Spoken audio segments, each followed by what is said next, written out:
ఈరోజు సండే కదా మమ్మీ ఆడుకుంటామంటే పిల్లల్ని పార్కుకు తీసుకుని వెళ్ళాము. మా దగ్గరకు ఒక బాబు వచ్చి ఆంటీ నేను మా ఫ్రెండ్ ఈ పార్కుకు వచ్చాము, మా ఫ్రెండ్ తప్పిపోయిండు, ప్లీజ్ హెల్ప్ చేయండి అని అడుగుతుండు. ఇద్దరు కలిసి వచ్చినప్పుడు ఇద్దరు ఒక్కడే ఉండాలి. అబ్బాయి ముందే పోతే నీకంటే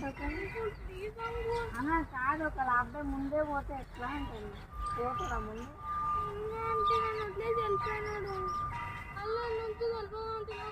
అందుకే మేము వస్తాం పా అంటాం. ఇంటి బయట దాకా కూడా నీతో వస్తాం అంటాను. నీకు దారి తెలియదు అంటాను.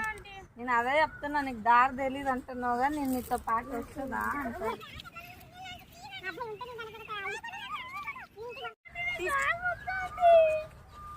ఎందుకు చేస్తున్నావు ప్రాంక్ వీడియో పెట్టారు కెమెరా చూసిన ప్రాంక్ కష్టపడి ప్రాంక్ చేశారు కానీ పాపం దొరికిపోయారు.